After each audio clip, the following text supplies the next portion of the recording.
जितना आगे जाएंगे ना आप, उतना मुखालिफत बढ़ेगी। निगरान शूरा बड़े लोगों की बड़ी बातें होती हैं। एक बार आप बैठे थे तो हमारे रुकन शूरा अली भाई निगरान शूरा को मैसेज किया कि हजरत मुखालिफत बहुत बढ़ गई है, हमारे बारे में कुछ लोग बातें कर रहे हैं, पहले नहीं होती थी।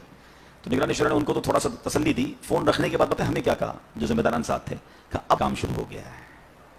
बात आई समझ? मुखालिफत से डरना ओ हो बड़ा मसला हो गया, नहीं, काम शुरू हुआ है। भाई काम नहीं था तो मुखालिफत कैसी? जब आप काम करते हैं ना, याद रखिएगा, तो आप किसी ना किसी के मफादात को ठेस पहुंचा रहे होते हैं।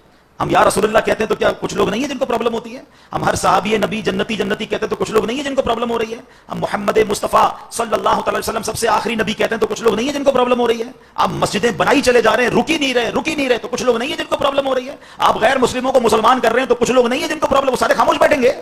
कुछ ना कुछ नया लेकर आएंगे, कुछ ना कुछ बातें लेकर आएंगे कि आप अपने कॉज से हटें, आप अपने मकसद से हटें। उनकी चाहत ही यही है कि यार ये किसी तरह कारवान रुके तो सही, चली जा रहा है, सुनते ही नहीं हमारी, जवाब भी नहीं देते हमको।